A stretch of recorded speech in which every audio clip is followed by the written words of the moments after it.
আর এবার যে খবরের দিকে নজর রাখবো, ভিন দেশ থেকে তৃণমূল নেতাদের হুমকি দেওয়া হচ্ছে, পরপর ফোন করে খুনের হুমকি দেওয়া হচ্ছে। পানিহাটি পুরসভার ভাইস চেয়ারম্যানকে হুমকি, ফোনে খুনের হুমকি পুরসভার 2 কাউন্সিলরকেও। আমাদের সঙ্গে রয়েছেন প্রতিনিধি সুবীর।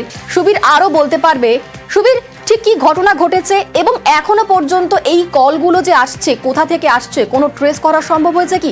তদন্তের কোনো অগ্রগতি কিছু খবর পাচ্ছে কি?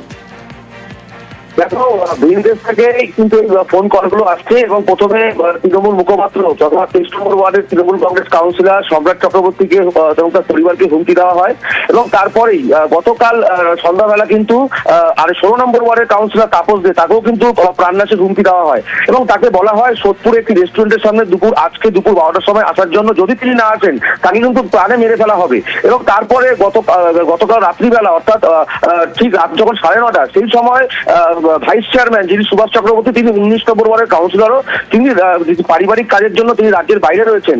গতকাল রাত্রিবেলা তাকেও কিন্তু সেই একই নাম্বারে ফোন করে প্রাণনাশের হুমকি দেওয়া হয় এবং তার পরিবার সমেত কিন্তু প্রাণে মেরে ফেলা হবে এমনটা হুমকি দেওয়া হয়। গোটা ঘটনার কিন্তু তদন্ত শুরু করেছে বারাকপুর পুলিশ কমিশনারের গোয়েন্দা দপ্তরের আধিকারিকেরা এবং এই ঘটনায় ঘোলা থানা, ফর্দ থানা সহ ব্যারাকপুর পুলিশ কমিশনারের দপ্তরে কিন্তু অভিযোগ দায়ের করা হয়েছে এবং গোটা ঘটনার তদন্ত শুরু করেছে ব্যারাকপুর পুলিশ কমিশনারের উচ্চপদস্থ আধিকারিক যারা রয়েছেন তারা।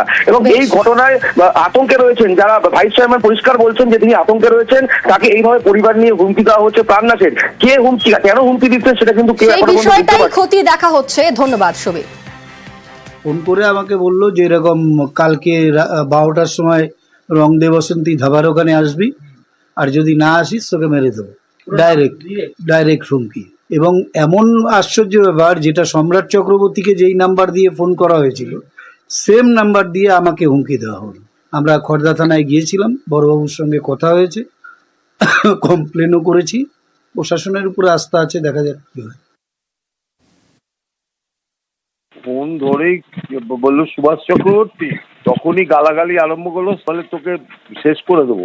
আবার একবার ফোন করলো, তখন আমার নাতি ধরে বললো যে আপনি কে বলছেন বলুন, আমি পুলিশ থেকে বলছি, বলে তোদের ফ্যামিলি শুদ্ধ শেষ করে দেবো। খর্দা থানার ওসিকে ফোন করে আমি মেসেজ করে দিয়েছি, হ্যাঁ, এই নাম্বার থেকে আমাকে ফোন প্রাণনাশের হুমকি দেওয়া হয়েছে। হ্যাঁ, আমি তো জানাবো, নিশ্চয়ই সবাইকে জানাবো, কিন্তু আমি তো এখান থেকে এখন দেখছি কল করে যদি পাওয়া যায়। আচ্ছা আচ্ছা।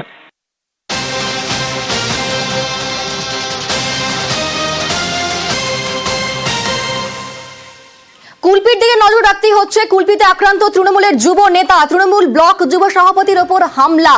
কুলপির শ্যামপুর চকে তৃণমূল নেতাকে খুনের চেষ্টা, এসএসকেএমে ভর্তি শামসুর আলম মীর। বাধা দিতে গেলে আক্রান্ত তৃণমূল নেতার কাকাও। 5 জনের বিরুদ্ধে অভিযোগ দায়ের।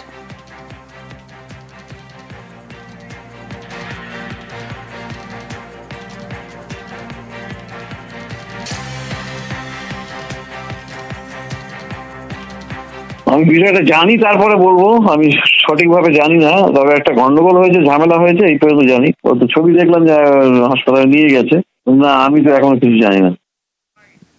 ইফতার করে সাম্প্রদায়িক আসছে এমন সময় কিছু দুষ্কৃতী এর আগে আমাদের অনেক তৃণমূলের মেম্বারকে মেরেছে এবং তার কেসও অলরেডি থানায়ও আছে।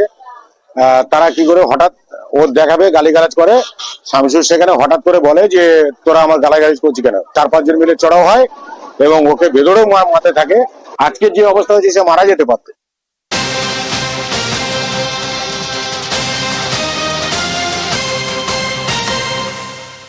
নৈহাটির রাজেন্দ্রপুরে অ্যামোনিয়া লিক। বরফ তৈরির কারখানা থেকে গ্যাস লিক করে, আর সেই অ্যামোনিয়া গ্যাস লিক করে অসুস্থ হয়ে পড়েছেন অনেকেই। অসুস্থরা নৈহাটি স্টেট জেনারেল হাসপাতালে ভর্তি। এর আগেও কি গ্যাস লিক হয়েছিল?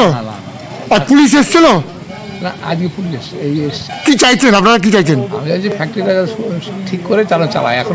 এখন না ঠিক অবস্থা চালানো বন্ধ। এখনো পর্যন্ত মালিক আসেনি, রাত্রেবেলা থেকে হয়েছে। সঞ্জয় রায় বললো মালিকের নাম। হ্যাঁ, সঞ্জয় রায় নৈহাটি থেকে রাত্রেবেলা পয়সা নিয়ে চলে যায়। চ্যাংড়াও পেয়েছে নাকি? এলাকার লোক মরবে যেখানে যেটা ভূপালে হলো। তাহলে আমরা চাইছি টোটালটা যেন বন্ধ হয়ে যায়, মানে আজকে থেকে নাই চলে এটা। আমাদের সঙ্গে রয়েছেন প্রতিনিধি অরুণ। অরুণ, কিভাবে ঘটলো এই দুর্ঘটনা? কারখানা কর্তৃপক্ষ তরফ থেকে কিছু বক্তব্য পাওয়া গিয়েছে? অসুস্থ কতজন হয়েছেন?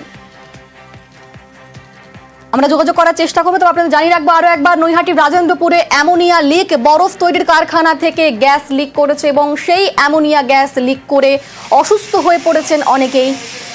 সেখানকার স্থানীয়রা দাবি করছেন যে রাত থেকে এই ঘটনা ঘটলো, এখনো পর্যন্ত বিশেষ কোনো পদক্ষেপ নেওয়া হচ্ছে না। অসুস্থরা এই মুহূর্তে নৈহাটি স্টেট জেনারেল হাসপাতালে ভর্তি রয়েছেন। আমাদের সঙ্গে রয়েছেন প্রতিনিধি অরুণ। অরুণ, কিভাবে ঘটলো দুর্ঘটনা? কারখানা কর্তৃপক্ষ তারাই বা কি বলছে? অসুস্থ কতজন? দেখো, এখানে একটা নৈহাটি রাজেন্দ্রপুরে একটা বরফ তৈরি কারখানা রয়েছে, সেখানে অ্যামোনিয়া গ্যাসের ব্যবহার করা হয়। সেই কারখানায় কিন্তু ট্যাঙ্কিটা লিক করা যায় এবং লিক করার সাথে সাথেই কিন্তু এলাকায় বিভৎস গন্ধযুক্ত অ্যামোনিয়া গ্যাস ছড়িয়ে পড়ে। এলাকার লোক আতঙ্কিত হয়ে পড়ে, তারা ছোটাছুটি শুরু করে। এই ছোটাছুটিতে কিন্তু বহু লোক অসুস্থ হয়ে পড়ে। তারা কিন্তু নৈহাটি স্টেট জেনারেল হসপিটালে তাদের চিকিৎসার জন্য নিয়ে যাওয়া হয়েছে এবং এলাকায় একটা আতঙ্কের পরিবেশ সৃষ্টি হয়েছে। এলাকার পুলিশ এবং দমকলের কর্মীরা সেখানে রয়েছেন। আপাতত গ্যাস নিয়ন্ত্রণে আসলেও কিন্তু গ্যাসের গন্ধ কিন্তু এলাকার মানুষ এলাকা থেকে অনেকেই সরে গেছেন। তাদের দাবি হচ্ছে যে দীর্ঘদিন ধরে এই কারখানাটা রয়েছে, কিভাবে গ্যাস সিলিন্ডারে লিক হয়ে গেল সেটা তারা বুঝতে পারছেন না। কর্তৃপক্ষ দমকলের কর্মীরা কিন্তু এখনো গ্যাস লিক যেটা হয়েছে সেটা বন্ধ করার জন্য ব্যস্ত। বেশ, করছি তো এলাকার মানুষদের নিরাপত্তার স্বার্থে কি করছেন? তো এরিয়া কর্ডন আছে, এরিয়া কর্ডন আছে, ভ্যাকেট করা হচ্ছে। বাচ্চা কাচ্চা যারা যাচ্ছে তাদের সাবধান করে দেওয়া হচ্ছে বা সরিয়ে দেওয়া হচ্ছে।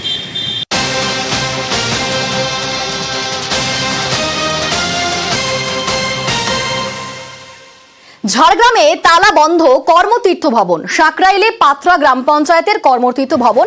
23টি দোকানঘর নিয়ে তৈরি হয় এই ভবন, কিন্তু নজরদারির অভাবের জন্যই নাকি এখানে অবস্থা, এমনটাই অভিযোগ করছেন গ্রামবাসীরা। ভবনের ভেতর পড়ে রয়েছে নির্মাণ সামগ্রী, আবর্জনা। আমাদের সঙ্গে রয়েছেন প্রতিনিধি রাজু। এই বেহাল ভবনের হাল কি ফিরবে? দেখো, এই বেহাল ভবনের হাল তো ফেরাবার জন্য প্রচেষ্টা চালাচ্ছে প্রশাসন, কিন্তু প্রশ্ন চিহ্ন একটা জায়গায়, যে প্রশাসনের দেখার কথা, যে প্রশাসনের এই কর্মতীর্থ চালু করার কথা, সেই প্রশাসনের নজরদারি এবং সেই প্রশাসনের ব্যর্থতাই নজর আসছে। কারণ রাজ্য সরকারের তরফ থেকে টাকা বরাদ্দ করা হয়েছিল এখানকার ছেলে মেয়েদের একটা প্রতিষ্ঠানে নিয়ে যাওয়ার জন্য, কারণ তারা এখান থেকে কর্মস্থান পাবে। সেই জায়গায় সেই কর্মস্থান না পেয়ে বঞ্চিত হচ্ছেন। কারণ দোকানঘর তো দেওয়া হয়েছে, কিন্তু সেই দোকানগুলো খোলাবার কোনো উদ্যোগ নেয়নি স্থানীয় প্রশাসন। কারণ স্থানীয় প্রশাসন যদি উদ্যোগ নিত তাহলে হয়তো এই কর্মতীর্থ আজ চালু থাকতো। সেই জায়গায় এখন ছবি একদম আলাদা, কারণ এই কর্মতীর্থ পড়ে পড়ে নষ্ট হচ্ছে। আবর্জনার স্তূপ, মানে জঙ্গলের পরিণত হয়েছে এই কর্মতীর্থ। অধিকাংশ যে জানালা রয়েছে সেই জানালার কাচ ভেঙে ফেলা হয়েছে এবং দুষ্কৃতীদের আখড়া হয়ে দাঁড়াচ্ছে সন্ধ্যেবেলায়। সেই জায়গা থেকে প্রশাসনের এক নজরদারি তৎপরতা, গোটাটাই প্রশাসনের ওপর দায়ভার চাপাচ্ছেন স্থানীয় মানুষজন। পেয়েছিলেন তারা কেউ কাজ করতে আসেননি, সেটা তো কেন আসেননি প্রশাসনিক লেভেল থেকে আমি যেটুকু শুনেছি তাদেরকে অনুরোধ করা হয়েছিল স্টলগুলো যাতে তারা চালু করেন, কিন্তু তারা কেউ করেননি। এবং তারপরে যথারীতি যাদেরকে স্টল দেওয়া হয়েছে তারা যেহেতু চালু করেননি, খুব স্বাভাবিকভাবেই স্টলগুলো ভ্যাকেন্ট হয়ে পড়ে আছে। তোর অফিসিয়ালি কাগজে কলমে 23খানা স্টল ডিস্ট্রিবিউটেড, 6টা স্টল ডিস্ট্রিবিউশন বাকি, সেটা জিএমডিএসি সাহেবকে অলরেডি জানানো আছে।